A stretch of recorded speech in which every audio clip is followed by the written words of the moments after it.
carboxylic acid. Then today we will start the fragmentation pattern in acid halide. The functional group of acid halide is R C double bond O X. Whether X is an halogen atom, which may be chlorine, bromine, fluorine, iodine, etc. Okay. Then, if we can take the mass spectroscopy of a very simplest acid halide, that is CH3C double bond OX, that is acetyl chloride. Acetyl chloride. Then we can observe very weak or some moderate peak of molecular ion peak. जर आपण simplest किंवा कोणताही acid highlight घेतला आणि त्याचा mass spectroscopy जर मी काढायला गेलो तर मला त्याचा जो पीक मिळणार आहे तो कसं मिळणार आहे, अगदी वीक मिळणार आहे किंवा अगदी थोडासा दिसण्यासारखा इंटेन्स पीक दिसणार आहे, पण अगदी ते स्ट्रॉंग दिसणार नाही, जसं आपण अरोमॅटिक कंपाऊंडच्या बाबतीत बघितलं होतं. ठीक आहे. Then actual fragmentation occurs in acid halide, or which type of fragmentation occurs in acid halide. Firstly, we got the molecular ion peak. After that, the molecular ion peak very unstable, so it will be break into the daughter ions. Then the choice of the break of the bond, that is the alpha cleavage, both alpha cleavage. This is your functional group R C double bond O X. Here, the lone pair of electron, the radical cation is present on oxygen atom. Then, firstly, the alpha cleavage. Which alpha cleavage firstly occurs? Here, the bond between carbon and halogen is break first down, because here, whenever the loss of X, that is the halogen atom, we can observe the acyl cation, that is RC triple bond O, that is the positive charge on oxygen atom. बघा ह्यात काय होते, हा R C double bond O X ह्याच्यासाठी molecular ion peak मिळेल M plus, हा मिळेल weak किंवा मॉडरेट थोडासा दिसण्यासारखा. त्याच्यानंतर त्यातनं एक हॅलोजन ॲटम हा निघून जाईल, ब्रेक होईल, हा अल्फा बॉन्ड ब्रेक होईल. त्यानंतर काय शिल्लक राहील, R C triple bond O plus charge, that is the loss of M minus X. आता मला सांगा, फ्लोरीन असेल तर त्याचा मास नंबर किती आहे, 35, बरोबर. ब्रोमिन असेल तर 79, आयोडीन असेल तर 121 आणि फ्लोरीन असेल तर मला वाटतं 19. तर अशा प्रकारे त्यानुसार ते मास त्यातनं निघून जातील, लक्षात. त्याच्यानंतर second one, this daughter ions, that is RC triple bond O plus charge on oxygen, which also lose a neutral carbon monoxide radical. Carbon monoxide, आता इथं काय, हा न्यूट्रल आहे, ह्याच्यावरती कोणताही चार्ज असणार नाही. कार्बन मोनॉक्साईड लूज होईल आणि मग काय होईल की आपल्याला दॅट इज, एक minute, that is R plus observe होईल. म्हणजेच काय झालं, अल्किल कॅटायन म्हणजे आपल्याला ऑब्झर्व होईल, त्याचं पीक मिळेल. तो पीक मिळताना कितीला मिळणार आहे, समजा एम हा पीक 100 ला असेल, एम प्लस हा पीक 100 ला असेल, तर एक्स कोण आहे त्याच्यावरती ते 100 वजा एक्स. आता समजा क्लोरीन असेल तर 100 वजा 35 किती उरतात, मला वाटते 65. तर मला हा 65 ला जो पीक मिळणार आहे तो ह्या फ्रॅगमेंटसाठीचा पीक असणार आहे, बरोबर. त्याच्यानंतर आर प्लस साठी जो पीक मिळणार आहे तो कितीला मिळणार आहे, सीओ एक्स म्हणजे किती, क्लोरीनचं 35, ऑक्सिजनचं 16, कार्बनचा 12. किती कॅल्क्युलेट होते ते काउंट करा, आणि ते काउंट केलेलं 100 मधनं वजा केल्यानंतर जो पीक मिळेल तो इथं असणार आहे. त्याच्यानंतर basically O triple bond C X peak are also observe as base peak in maximum cases. हा जो पीक मिळणार आहे तो असणार आहे मॅक्सिमम केसेस मध्ये बेस पीक असणार आहे. काही वेळेला मॅक लेपर्टी असेल तर मॅक लेपर्टी पीक हा असणार आहे. अजून काही पार्टिसिपेंट्स जॉईन व्हायला लागलेत मध्ये मध्ये. अक्षय मोरे जॉईन झालेस की लगेच म्यूट करायचं. ओके, 2 पार्टिसिपेंट परत जॉईन झाले. चला पुढे बघूया आपण. Then sometimes if there is an gamma carbon containing hydrogen which is called gamma hydrogens. If gamma hydrogens are present, then sometimes McLafferty we will observe. काही वेळेला आपण McLafferty फ्रॅगमेंटेशन सुद्धा ऑब्झर्व होईल. आता आपण एक बघणार आहे एक एक्झाम्पल.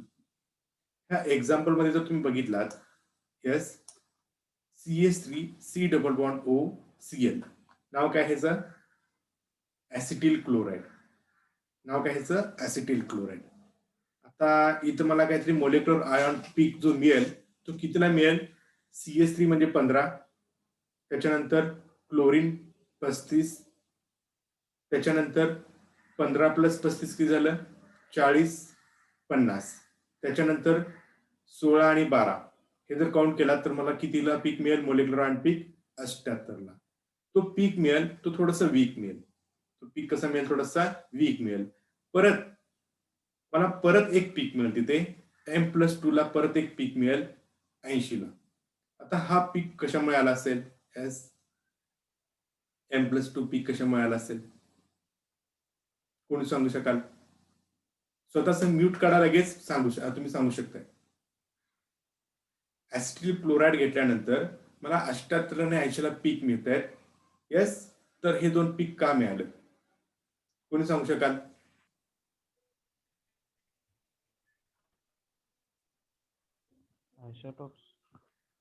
येस, आयसोटोपिक पीक म्हणायचं, राईट. हा जो पीक मिळालाय 78 आणि 80 ला, तो काय आयसोटोपिक पीक आहे. आणि एक क्लोरीन असताना ते आयसोटोपिक पीकची जी काय इंटेन्सिटी असते ती कशी असते? 1:1, राईट. सॉरी, 1:1 नाही, 3:1. हा M+ आणि AT हे कसं असणार रेशो? 3:1. Then here by as per our rule there is alpha cleavage we can observe. Alpha cleavage म्हणजे काय होणार आहे की ह्याच्यातनं अल्फा बॉन्ड जो असणार आहे कार्बोनिल आणि क्लोरीन मधला, हा बॉन्ड काय होईल? ब्रेक होईल. हा बॉन्ड ब्रेक झाला तर काय होईल? क्लोरीन अनपेअर्ड इलेक्ट्रॉन, त्याला आपण म्हणतो काय, क्लोरीन रेडिकल निघून जाईल आणि शिल्लक काय राहील मग? हा तुमचा CH3C ऑक्सिजन, राईट. मग कार्बनकडचा एक अनपेअर्ड इलेक्ट्रॉन आणि ऑक्सिजनचा एक अनपेअर्ड इलेक्ट्रॉन, हे दोन्ही काय करतील? ह्या दोघांच्या मध्ये एक बॉन्ड फॉर्म करतील आणि तो बॉन्ड फॉर्म होईल कोणता? तिसरा बॉन्ड. आता फ्री रेडिकल तुम्ही मला वाटतंय पाटील सर शिकवत असेल तुम्हाला फ्री रेडिकल. तर हे दोन फ्री रेडिकल कंबाईन होतील तेव्हा काय होईल? ट्रिपल बॉन्ड, म्हणजे त्यातला तिसरा बॉन्ड तयार झालेला आहे कार्बन आणि ऑक्सिजन मध्ये. पण ऑक्सिजनची व्हॅलन्सी किती आहे? ऑक्सिजनची व्हॅलन्सी आहे 2. तिसरा बॉन्ड आल्यामुळे ऑक्सिजनकडे आता काय झालेला आहे? Positive charge. ओके, आता पुढच्या स्टेपमध्ये काय होतं बघा. हा जो मोलिक्युल आहे, येस, तर इथं एक कार्बन मोनॉक्साईड न्यूट्रल स्पेसिस यातून निघून जातो आणि कार्बन मोनॉक्साईड निघून गेल्यानंतर शिल्लक काय राहील? Yes, methyl radical. ह्याचा जो काय मास आहे, मास बाय चार्ज रेशो आहे तो 43, तर मला 43 ला एक पीक मिळेल. त्याच्यानंतर मिथिल साठी मला 15 ला मिळेल.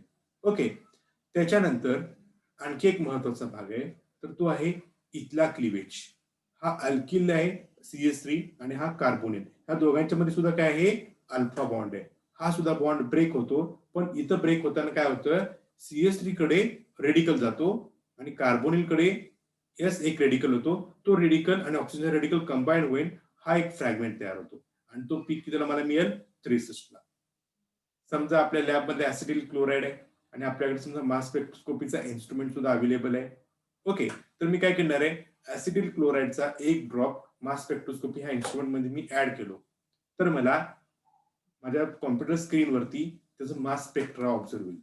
तर मला मास स्पेक्ट्रा ऑब्झर्व झाल्यानंतर ते पीक कितीला मिळतील? मला सगळ्यात पहिला पीक मिळेल 78 ला, त्याच्यानंतर 80 ला एक पीक मिळेल M+2. हे दोन कशामुळे मिळालेले आहेत? तर क्लोरीनचा आयसोटोपमुळे मिळालेले आहेत. ह्याची इंटेन्सिटी 3:1 असते. ओके, हे मी तुम्हाला शिकवले आयसोटोपिक पीक मध्ये, बरोबर. त्याच्यानंतर त्याच्या 78च्या अलीकडे पीक मला मिळेल कितीला? 63 ला. 63 ला पीक मिळालं तो कुणाचा असणार आहे? तर ह्या फ्रॅगमेंटचा असणार. त्याच्यानंतर 43 ला मला बेस पीक मिळेल, तर तो असणार आहे ह्या फ्रॅगमेंटचा. आणि त्याच्यानंतर लास्टला पीक मिळणार आहे मला with the loss of carbon monoxide M/Z 15. त्यामुळे मला 15ला एक पीक ऑब्झर्व होईल. ठीक आहे. अशा प्रकारे आपल्याला ऍसिड क्लोराईडचा मास स्पेक्ट्रोस्कोपिक पीक ऑब्झर्व होतील. आता आपण पुढचा फंक्शनल ग्रुप घेऊया. That is amide. आता मी अमाइड खरं तर अमाइडच्या वेळेला घेणार होतो, पण आता इथं कार्बोनिक ग्रुपचे एक सिक्वेन्स ब्रेक होऊ नये म्हणून मी काय केलेलं आहे, परत अमाइड इथं ऍड केलेलं आहे. बघा अमाइड, सगळ्यात पहिला अमाइडचा फंक्शनल ग्रुप तुम्हाला माहिती पाहिजे. Yes, what is the functional group of amide? RC double bond O NH2. This is the functional group of amide. Okay, RC double bond O NH2. Then basically here there is one nitrogen, and we are understand or we are studied nitrogen rule. What is the nitrogen rule? If there is odd number of nitrogen present in your organic molecule, then the molecular weight or the molecular ion peak observed at odd number. काय म्हणतोय मी, तुमच्या functional ग्रुपमध्ये odd number, odd म्हणजे काय, विषम संख्येने nitrogen atom असतील तर मला मोलिक्युलर आयन पीक कुठे मिळणार आहे, तर विषम संख्येला मिळणार आहे. आणि जर इवन नंबर ऑफ नायट्रोजन्स असतील तर मला मोलिक्युलर आयन पीक कितीला मिळणार आहे, विषम संख्येला मिळणार आहे. तर आता अमाइड मध्ये जर बघितला तर फंक्शनल ग्रुप कसा असतो, सी डबल बॉन्ड ओ NH2 किंवा NH किंवा N असा असू शकतो. तर मग ह्यात नायट्रोजनची पॉसिबिलिटी अमाइड फंक्शनल ग्रुपमध्ये किती असते, एकच. एक हा काय विषम संख्या आहे. त्यामुळे मला मोलिक्युलर आयन पीक कुठं ऑब्झर्व होणार आहे, तर मला ऑब्झर्व होणार आहे odd molecular ion peak. Okay, then the fragmentation. आता मोलिक्युलर आयन पीक तर बघितलं आपण, ऑड नंबरला बघणार आहे. ह्याची इंटेन्सिटी सुद्धा कशी असती, थोडीशी वीक असती पण ऑब्झर्वेबल, म्हणजे काय, आपण ते बघू शकतो किंवा ओळखू शकतो अमाइडच्या बाबतीत. आता बघूया अल्फा क्लिवेज. बेसिकली कार्बोनिल जर असेल तर अल्फा क्लिवेज ऑफकोर्स होणार आहे. दोन्ही बाजूला अल्फा बॉन्ड आहेत. एकदा NH2 निघून जाईल रेडिकल म्हणून आणि एकदा R निघून जाईल रेडिकल म्हणून. आता पहिली केस आपण कन्सिडर केल्या, हा R म्हणजे अल्किल ग्रुप कन्सिडर केलेला आहे ऍज अ रेडिकल. मग उरला फ्रॅगमेंट कोण, तर C डबल बॉन्ड O, त्याच्यानंतर डबल बॉन्ड NH2 कडे पॉझिटिव्ह चार्ज. ओके, कारण की इथं जर बघितलं तर C ट्रिपल बॉन्ड O जरी म्हटलात, पॉझिटिव्ह चार्ज म्हटलात तरी पण बरोबर होऊ शकतं. पण नायट्रोजन असताना ऑक्सिजनकडे पॉझिटिव्ह चार्ज देणं म्हणजे कसं आहे की ऑक्सिजन नायट्रोजनच्या बाबतीत थोडासा जास्त इलेक्ट्रोनिगेटिव्ह आहे. त्यामुळे नायट्रोजन असल्यामुळे आपण नायट्रोजनकडे पॉझिटिव्ह चार्ज लिहिलो तर ते मोर करेक्ट होतं. Okay, then it's mass by charge ratio is 44. Oxygen 16, carbon 12, nitrogen 14 आणि 2 हायड्रोजन, ह्या चौघांचे टोटल केलात तर मला किती मिळेल, M/Z 44. त्यामुळे अमाइड असेल, आता प्रायमरी अमाइड असेल बेसिकली, तर मला डोळं झाकून 44 ला पीक ऑब्झर्व होणार. जर अमाइड नसेल तर पीक ऑब्झर्व होणार नाही. प्रायमरी अमाइड असेल तर मला 44 ला पीक हा ऑब्झर्व होणार. सेकंड पॉसिबिलिटी, समजा NH2 हा रेडिकल निघून गेला तर काय राहील मग fragment, RC triple bond oxygen plus charge, हा मला एक फ्रॅगमेंट मिळेल. आणि त्याच्यानंतर हा फ्रॅगमेंट मध्ये काय होईल, मग नंतरच्या स्टेपमध्ये कार्बन मोनॉक्साईड निघून जाईल आणि R प्लस, अशा प्रकारचा एक मला फ्रॅगमेंट इथं ऑब्झर्व होईल. समजलं. त्याच्यानंतर third one case is McLafferty. आता मॅक लॅफर्टी प्रत्येक फ्रॅगमेंट प्रत्येक फंक्शनल ग्रुपमध्ये येतो. कुठल्या कुठल्या फंक्शनल ग्रुपमध्ये येतो, carbon carbon double bond, carbon carbon triple bond, carbon oxygen double bond, carbon nitrogen double bond. त्याच्यानंतर बऱ्याच केसमध्ये इस्टर असेल, ऍसिड असेल, ह्या बऱ्याच केसमध्ये मॅक लॅफर्टी रिअरेंजमेंट पॉसिबल आहे. पण फरक काय आहे की ऍक्टिव्ह साईड पासून गॅमा कार्बन पाहिजे. हा अल्फा कार्बन, हा बीटा कार्बन, हा गॅमा कार्बन. आणि गॅमा कार्बनला कोण पाहिजे, गॅमा हायड्रोजन. म्हणजे गॅमा हायड्रोजन म्हणण्यापेक्षा त्या हायड्रोजनला आपण म्हणणार आहे गॅमा हायड्रोजन. हा हायड्रोजन ऑक्सिजनकडे येतो, त्याच्यानंतर अल्फा आणि बीटा मधला बॉन्ड ब्रेक होतो आणि बीटा आणि गॅमा मध्ये डबल बॉन्ड फॉर्म होतो आणि आपल्या प्रकारे अशा प्रकारे मला एक फ्रॅगमेंट मिळेल M/Z. असं जर असेल प्रायमरी तर मला 59 ला एक पीक ऑब्झर्व होईल. जर गॅमा हायड्रोजन नसेल तर मॅक लॅफर्टी पॉसिबल नाही. बरोबर, अशा प्रकारे मला मॅक लॅफर्टी जर असेल पॉसिबल तर मला पीक मिळेल. त्याच्यानंतरचा महत्वाचा रोल आहे येस द व्हेरी इम्पॉर्टंट सायक्लायझेशन. आता ही जी स्टेज आहे, ही जी काही आहे हे फक्त पर्टिक्युलरली अमाइड त्याच्यानंतर इथर असेल तर, अमाइन असेल तर आपल्याला ऑब्झर्व होतो. आणि हे मी परत उद्याच्या लेक्चरला शिकवणार आहे, म्हणजे जेव्हा आपण अल्कोहोल आणि अमाइन बघणार आहे त्यावेळेला. ठीक आहे. आता सायक्लायझेशन कसं होतं बघूया. If there is an delta hydrogen, इथे कसं गॅमा हायड्रोजन आहे तसं डेल्टा हायड्रोजन, पण डेल्टा हायड्रोजन कुठनं पाहिजे तर अमाइन फंक्शनल ग्रुप असलं पाहिजे. हा अमाइनो फंक्शनल ग्रुप NH2, हा कार्बोनिलला अल्फा म्हटलं, त्याच्यानंतरचा पुढचा बीटा, त्याच्यानंतर हा गॅमा, त्याच्यानंतरचा हा डेल्टा. जर डेल्टा हायड्रोजन असेल, इथं मी म्हणायला पाहिजे होतो when delta hydrogen is present from NH2 group then cyclization will observe. तुम्ही ते नोट्स मध्ये करेक्ट करून घ्या. बघा, हा अल्फा, हा बीटा, हा गॅमा, हा डेल्टा. तर डेल्टा कार्बन जो आहे त्यातला एक हायड्रोजन रेडिकल निघून जाईल आणि मला इथं काय होईल, सायक्लायझेशन ऑब्झर्व होईल, NH2 प्लस, राईट. आणि ह्याचा जो काही पीक असणार आहे तो पीक मला पुढं तुमच्या मास स्पेक्ट्रोस्कोपी मध्ये ऑब्झर्व होईल. जर इथं डेल्टा हायड्रोजन नसेल तर मला सायक्लायझेशन होणार नाहीये. ठीक आहे. पुढची स्लाइड आपण घेऊया. आता इथं एक एक्झाम्पल घेतलेलं आहे, नाव आहे ब्युटायरामाइड. 1 2 3 4 म्हणजे ब्युटेन आणि अमाइड फंक्शनल ग्रुप आहे म्हणून याचं नाव काय, ब्युटारिअमाइड. आता बेसिकली ह्याचा मोलिक्युलर वेट किती येतो, तर ह्याचा मोलिक्युलर वेट येतो 87. त्यामुळे इथं जर तुम्ही ऑब्झर्व केला तर 87 मला एक मोलिक्युलर आयॉन पीक ऑब्झर्व झालेले. 87 ला काय झालेलं आहे, मोलिक्युलर आयॉन पीक ऑब्झर्व झालेला आहे. आता 87 हा कसा आहे, ऑड नंबर आहे. ऑड नंबर आहे ह्याचा अर्थ काय की तुम्ही गेस करू शकता काही वेळेला की तुमच्या फंक्शनल ग्रुपमध्ये नायट्रोजन प्रेझेंट आहे आणि तो किती प्रेझेंट आहे, 1 किंवा 3. पण आता इथं अमाइड आहे त्यामुळे इथं प्रेझेंट किती असणार आहे, एकच असणार आहे. ओके. त्याच्यानंतर 86 ला सुद्धा एक पीक आलेलं आहे, त्याची इंटेन्सिटी खूप कमी आहे पण पीक आलेलं आहे. त्याच्यानंतर 59 ला जो पीक आलेला आहे तो आलेला आहे बेस पीक. आता हे कोण सांगाल, 59 ला पीक आलेला तो बेस पीक कशाचा आहे, तर मागची स्लाइड दाखवतो म्हणजे लक्षात येईल. हे सेमच एक्झाम्पल आहे, दिसते ना, हा अल्फा बीटा गॅमा डेल्टा. तर 59 ला मला हा पीक मिळालाय, तो ह्या फ्रॅगमेंटचा पीक मिळालेला. त्याच्यानंतर त्यात अजून एक डेल्टा हायड्रोजन असल्यामुळे हा जो सायक्लायझेशन झालेला आहे त्या सायक्लायझेशनचा पीक मला मिळालेला आहे 86 ला. 59 ला मिळालेला आहे तो बेस पीक आहे, तो मॅक लॅफर्टी रिअरेंजमेंट. 86 ला जो पीक मिळालाय तो सायक्लायझेशनचा पीक मिळालेला आहे. आणि इथला जो 44 ला जो पीक मिळालाय तो कुणाचा पीक मिळालेला आहे, तर तो पीक मिळालेला आहे अल्फा क्लिवेज. आता अल्फा क्लिवेज म्हणजे कोणता, हा दिसतो O double bond C double bond NH2 MZ44. हा पीक कशाचा असणार आहे, तर हा अल्फा क्लिवेजने मिळालेला आहे. आणि त्याच्यानंतरची पॉसिबिलिटी कोणती, हा अल्किल ग्रुप 43 चा सुद्धा एक पीक मिळालेला आहे. हा 43 परत फ्रॅगमेंट होईल 29 मध्ये, 29 ला सुद्धा पीक मिळालेला आहे. हा 29 ला परत फ्रॅगमेंट होईल 15, तर मला थोडासा ऑब्झर्वेबल 15 ला सुद्धा पीक मिळालेला आहे. अशा प्रकारे आपण काय करू शकतो, त्याचे फ्रॅगमेंटेशन बघू शकतो.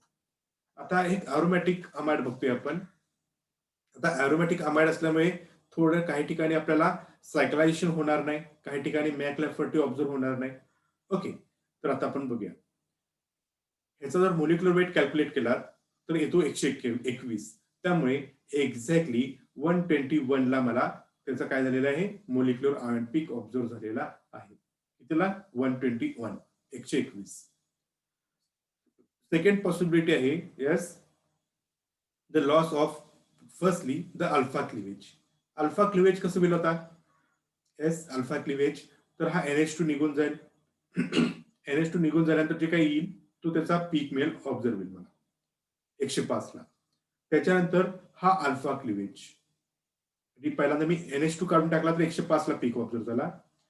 हा बॉन्ड ब्रेक झाला तर आता पॉझिटिव्ह चार्ज झाला, बेन्झिन कॅटायन झाला आणि 77. आणि बेसिकली मी तुम्हाला आधीपासून सांगतोय काय, बेन्झिन जर असेल तर तो मोस्ट स्टेबल कॅटायन असतो बाय रेझोनन्स. त्यामुळे तो बेस पीक तयार झालेला आहे. बेस पीक म्हणजे काय, त्याचे आयन्स जास्त तयार झालेत, तो असतो बेस पीक. ज्याचे आयन्स जास्त तयार होतात, का जास्त आयन्स तयार होतात त्याचे, तर तो मोर स्टेबल आहे म्हणून तो जास्त आयन्स तयार होते, त्यामुळे तो असणार आहे बेस पीक. मग 77 ला फॉर्म झालेला परत ब्रेक होतो C4H3 मध्ये आणि तो येतो कितीला 51 ला. अशा प्रकारे मला हे दोन पीक मिळालेत अरोमॅटिक कंपाऊंडमुळे आणि हे दोन पीक मिळालेले आहेत यस कशामुळे तर हा एक अल्फा क्लिवेज आणि दुसरा हा अल्फा क्लिवेज. 121 ला जो पीक मिळाला तो कोणाचा आहे मोलिक्युलर आयन पीक. अशा प्रकारे मला पीक ऑब्झर्व. ओके त्याच्यानंतर आपण नेक्स्ट फंक्शनल ग्रुप जाऊया नायट्राइल. नायट्राइल फंक्शनल ग्रुप कोणता सी ट्रिपल बॉन्ड एन ह्याला आपण म्हणतो काय नायट्राइल. आता इथं सुद्धा बघा nitrile can follows nitrogen rule. का नायट्रोजन रूल फॉलो करेल तर त्याच्यामध्ये ऑड नायट्रोजन आहे.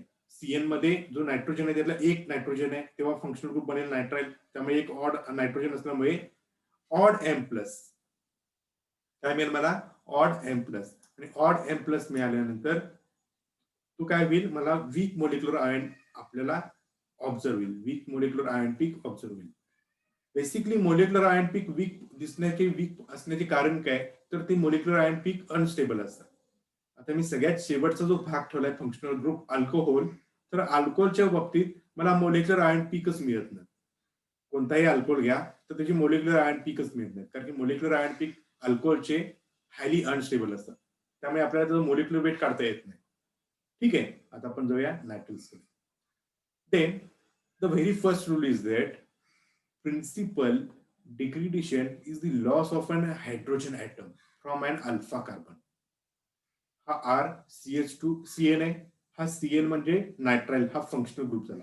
हा नायट्राइलचा अल्फा कार्बन म्हणजे हा कार्बन ह्या कार्बन मधनं पहिल्यांदा एक कोण जाईल हायड्रोजन रेडिकल निघून जाईल. मग मला पीक कितीला मिळेल एक M-1 ला पीक मिळेल. समजा ह्याचा मोलिक्युलर वेट 100 असेल तर मला मास मोलिक्युलर आयन पीक कितीला मिळणार आहे S तर मला 100 ला न मिळता 100 ला दिसणार आहे पण कमी वीक दिसणार आहे पण मला लगेच कितीला दिसणार आहे 99 ला सुद्धा एक पीक दिसणार आहे. आणि 99 ला कशामुळे दिसणार आहे the loss of one hydrogen atom. Then second case loss of HCN will observe by M-27. मग हा जो फंक्शनल ग्रुप आहे ह्यातनं HCN सुद्धा निघून जाईल. Hydrogen cyanide. हायड्रोजन सायनाइडचा मास किती येतो तर 27 येतो. नायट्रोजन 14 कार्बन 12 किती झाले 26 आणि हायड्रोजन 1 27. त्यामुळे 27 न निघून जाणारा जो मास असणार आहे तो loss of HCN. McLafferty observe where gamma hydrogen are present. जर गॅमा हायड्रोजन असेल तर मॅक लॅफर्टी सुद्धा पॉसिबल आहे कारण की बघा हा C triple bond N active side nitrogen कडे आहेत. Alpha beta gamma hydrogen hydrogen जाईल नायट्रोजन कडे. अल्फा बीटा मधला बॉन्ड ब्रेक होईल. इथे एक न्यूट्रल इचिन तयार होईल आणि इथं डबल बॉन्ड तयार होईल. याचा जो काय रेशो आहे तो किती आहे M/Z 41. असं जर असेल तर मला 41 ला एक पीक ऑब्झर्व होऊ शकतो. आता एक एक्झाम्पल बघूया. प्रोपिओनायट्राइल हे एक्झाम्पल आहे. कसं स्ट्रक्चर आहे SCH3CH2CN हे नाव झालं काय प्रोपिओनायट्राइलचं. आता बेसिकली इथं नायट्राइल म्हणजे नायट्रोजन आहे ऑड नंबर त्यामुळे मला मास मोलिक्युलर आयन पीक कितीला मिळालेला आहे 55 ला मिळालेला आहे. पण त्यातनं हायड्रोजन लॉस झाल्यानंतर आणखी एक पीक मिळालेलं आहे कितीला मला M-1 पीक 54 ला मिळालेलं आहे. ओके त्याच्यानंतर इथं मॅक लॅफर्टी पॉसिबल नाहीये कारण की गॅमा हायड्रोजन इथं नाहीये. बीटा हायड्रोजन फक्त इथं अवेलेबल आहे.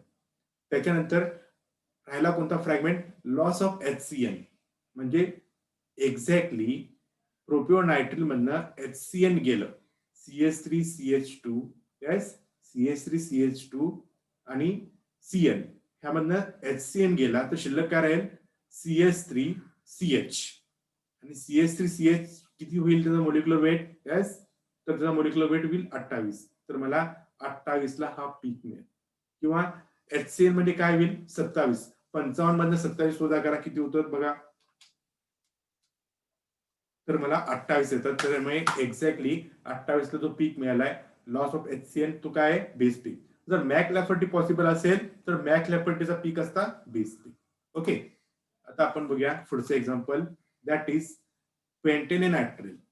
हे त्याचं स्ट्रक्चर आहे 1 2 3 4 5 CN बरोबर 5 मेंबर्ड कार्बन आहे आणि त्याला नायट्रोजन शेवटच्या कार्बनला नायट्रोजन अटॅच आहे त्याला आपण म्हणतो नायट्रल.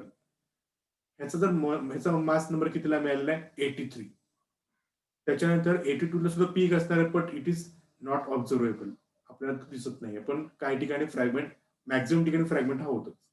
त्याच्यानंतर दुसरी केस काय एस, दुसरी केस, तर ह्याच्यामध्ये आता alpha beta gamma, gamma hydrogen आहे, त्यामुळे इथं काय होईल आता मॅक लॅफर्टी ऑब्झर्व होईल. आणि मॅक लॅफर्टी ऑब्झर्व होईल म्हणजेच काय, तर तुम्हाला पीक मिळेल कितीला, हा बॉन्ड ब्रेक झाला तर इथे डबल बॉन्ड, तर मला 54 ला एक पीक ऑब्झर्व होईल. 54 ला, सॉरी एक minute, alpha beta gamma, beta गॅमातला बॉन्ड ब्रेक झाला, त्यामुळे हा जो उरलेला पोर्शन आहे तर तो 54 ला पीक ऑब्झर्व झालेला आहे. अल्फा बीटा हा बॉन्ड ब्रेक झाला म्हणजे हा 43 ला जो पीक मिळालेला आहे, हा 43 ला बेस पीक, तो असणार आहे मॅक लॅफर्टीचा पीक. आणि त्याच्यानंतर उरला कोणता, CH2 डबल बॉन्ड CN. हे मी काय करतोय, माझ्या कागदावरती सॉल्व्ह करतोय एक्झॅक्ट मेकॅनिझम काय येतं, त्यानुसार तो 41 ला पीक मिळालेला आहे. आणि ह्याचं जस्टिफिकेशन मी त्या ह्याच्यावरती लिहून देतो पेपरवरती, कारण की इथं काहीतरी फ्रॅगमेंटेशन मध्ये प्रॉब्लेम झालेले. ठीक आहे. Then next one functional group is that the nitro group. आता इथं परत नायट्रो ग्रुप महत्वाचा रोल आहे. Again it can follows nitrogen rule. का follows nitrogen rule? Because it contains one nitrogen atom. एक काय आहे, नायट्रोजन ऍटम आहे. त्यामुळे एक नायट्रोजन ऍटम असल्यामुळे काय होणार आहे, ऑड नंबरला मोलिक्युलर आयन पीक मिळणार आहे. Then M plus almost never observe unless aromatic. ह्याचा अर्थ काय की ॲलिफॅटिक नायट्रो कंपाऊंड असेल तर मला मोलिक्युलर आयन पीक ऑब्झर्व होणार नाहीये, पण जर अरोमॅटिक कंपाऊंड असेल तर sometimes we can observe. The first step of the cleavage. Principal degradation is the loss of NO plus, that is M by Z 30, nitrogen 14, oxygen 16, किती 30, त्यामुळे मला 30 ला एक पीक मिळणार आहे. आणि दुसरा आहे NO2 M by Z 46, तर मला दुसरा पीक मिळणार आहे 46 ला. आता आपण बघूया RNO2, ह्यामध्ये आर ग्रुप काय होईल, निघून जाईल ऍज रेडिकल, तर राहायला काय शिल्लक NO2, तर मला 46 ला पीक मिळेल. त्याच्यानंतर NO प्लस कसं रिअरेंज होतो ह्याची मेकॅनिझम इथं दिलेलं आहे बघा. तर आर बॉन्ड NO2 काय होतो, इथं रिअरेंज होतो. कसा रिअरेंज होतो, हा आर ग्रुप नायट्रोजन कडनं ऑक्सिजन कडे मायग्रेट होतो. काय होतो, ऑक्सिजन कडे मायग्रेट होतो. आर, मग काय मिळेल मला, RO नायट्रोजन डबल बॉन्ड. अशा प्रकारे मला काय होईल, आता नायट्रोजनची व्हॅलेन्सी सॅटिस्फाय झालेली ऑब्झर्व होईल. त्याच्यानंतर हा ऑक्सिजन आणि नायट्रोजन मधला बॉन्ड ब्रेक होईल. ऑक्सिजन आणि नायट्रोजन मधला बॉन्ड ब्रेक होईल, alpha cleavage, that is alpha cleavage. आणि काय होईल मला, R bond O radical plus NO N triple bond O plus charge on oxygen, that is M by Z 30. समजते. इथं मला अशा प्रकारे 30 आणि 46 ला पीक जर मिळत असेल तर आपण डेफिनेटली म्हणायचं आहे की तिथं नायट्रो ग्रुप प्रेझेंट आहे म्हणून. ओके. आता अरोमॅटिक कंपाऊंडच्या बाबतीत काय होतं बघा. aromatic nitro group shows these peaks as well as the fragment of the loss of all parts of the nitro group. एक तर आपल्याला 30 ला आणि 46 ला पीक ऑब्झर्व होणारच आहे, पण त्याच्या व्यतिरिक्त कितीला कोणते कोणते पीक मिळणार आहेत हे आपण पहिल्यांदा बघूया. NO2, आताच मी म्हटलं काय, loss of NO group, oxygen rearrange होईल आणि मला M by Z 93 ला पीक ऑब्झर्व होईल. हा पीक परत काय होईल, परत रिअरेंज होईल, CO ग्रुप म्हणजे कार्बन मोनॉक्साईड निघून जाईल, तर मला 65 ला एक पीक ऑब्झर्व होईल. सिमिलरली हाच NO2 group, totally NO2 group निघून गेला तर मला 77 ला पीक ऑब्झर्व होईल, राईट. आणि हा 77चा पीक तुम्हाला आता माहिती आहे, 51 ला पीक कोणता येतो, C4H3 plus with the loss of acetylene as neutral species. अशा प्रकारे नायट्रोबेन्झिन असेल तर मला, मी ह्याच्या आधी पण अरोमॅटिक कंपाऊंडच्या बाबतीत एक एक्झाम्पल घेतलं होतं नायट्रोबेन्झिनचं, पण इथे मी फक्त थोडंसं सांगितलं होतं, पण आता इथे मी डीपली सांगतोय. बघा, हा नायट्रोबेन्झिन आहे, तुझ्या स्क्रीनवर दिसत असेल, तर मला पीक कुठल्या कुठल्यासाठी दिसत आहेत हे दाखवतो तुम्हाला. 77-51 ला हा अरोमॅटिक दिसतो, 93-65 ह्यासाठी पण पीक मिळतात. आता बघा, ह्याचा मोलिक्युलर वेट येतो 123, त्यामुळे मोलिक्युलर आयन पीक मला मिळालाय कितीला, ऑड नंबर 123. त्याच्यानंतर अल्फा क्लिवेज म्हणजे काय, नायट्रो ग्रुप निघून गेला तर मला मिळालेला आहे पीक कितीला, 77ला. That is aromatic cation. हा अरोमॅटिक कॅटायन परत ब्रेक कशामध्ये होतो, C4H3 प्लस, त्याचा मास नंबर येतो किती, 51ला, तर तो इथे लक्षात. आता त्याच्यानंतर 65 आणि 93 ला एक पीक मिळालेला आहे, तर ते 93 ला पीक कशामुळे झालेला आहे, तर हा NO2 ग्रुप रिअरेंज होतो अशा प्रकारे O प्लस. तर हा पीक मला मिळाला कितीला, 93 ला. आणि हा 93 चा परत काय होतो, ब्रेक होतो 65 मध्ये आणि मला पीक मिळाला कितीला, हा 93 चा आणि हा 65 चा पीक. बाकीचे पीक काही आयसोटोपिक पीक असू शकतात, काही ठिकाणी मेटास्टेबल आयन पीक सुद्धा असू शकतात. ठीक आहे. This is the fragmentation pattern in nitro group. आता एक एक्झाम्पल बघूया. Fragmentation pattern in 1 नायट्रोप्रोपेन. 1 2 3 म्हणजे 3 मेंबर्ड कार्बन म्हणजे प्रोपेन आणि आपला nitro group. Odd mass that is molecular ion peak 89.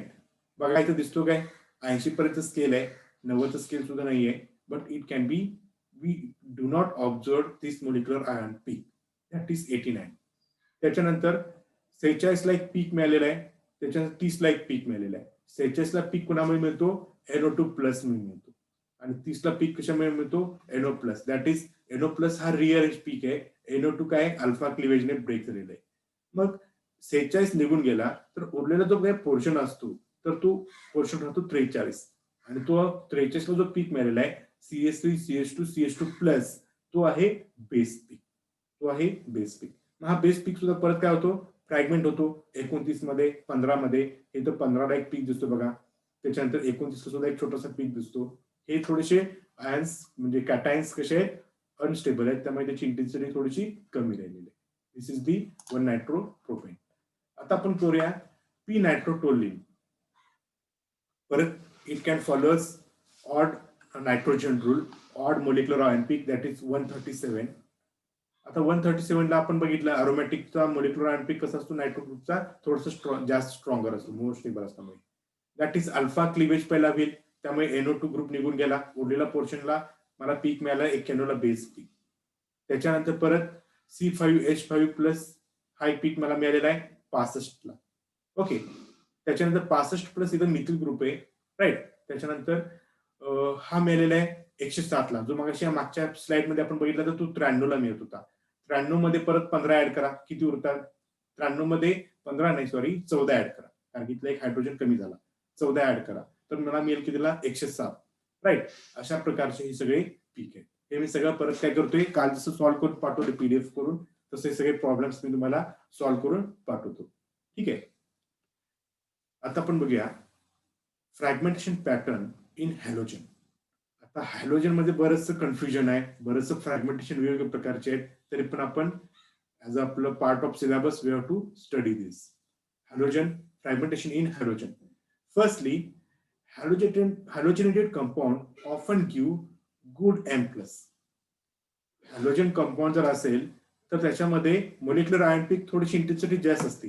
आता तुम्हाला दाखवले मी क्लोरीन, ब्रोमीन असताना etcetera. Fluoro and iodo compounds do not have appreciable contribution from isotopes. Fluorine आणि आयोडोनचे जे काही आयसोटोप्स आहेत त्याची अबंडन्स खूप कमी आहे, त्यामुळे मला त्याचे आयसोटोपिक पीक मिळत नाही. पण आयसोटोपिक पीक कुणाचे मिळणार आहेत, क्लोरीन आणि ब्रोमीनच्या बाबतीत. काय मिळणार आहेत क्लोरीन आणि ब्रोमीनचा, तर क्लोरीन 35 ह्याचा अबंडन्स जर आपण 100% धरलं तर क्लोरीन 37 चा अबंडन्स हा 33%.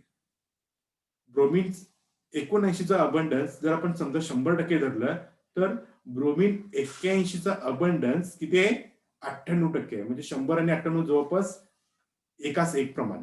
पण क्लोरीनचं कसं आहे, 100% 35 क्लोरीन 100% असेल तर 37 क्लोरीन हा 33%, म्हणजे 3 पटीनं कमी आहे क्लोरीन 37. त्यामुळे तेच प्रोपोर्शन त्याचे पीक मध्ये ऑब्झर्व होतात. जर क्लोरिनेटेड कंपाऊंड असेल तर मला M+ आणि M+2 चा रेशो कसा मिळतो, 3:1. आणि जर ब्रोमीन असेल तर तोच रेशो कसा मिळतो, 1:1 मिळतो. आणि आपल्याला परत M+4 M+6 सुद्धा ऑब्झर्व होतात जर त्याच्यामध्ये क्लोरीन ब्रोमीनचं कॉम्बिनेशन असेल तर. हे मी काय याच्यात आज जायला नको, कारण की मी आयसोटोपिक पीक मध्ये शिकवले आणि ते तुम्ही नोट सुद्धा लिहून काढले असणार. ठीक आहे. आता आपण बघूया फ्रॅगमेंटेशन कसं होतं.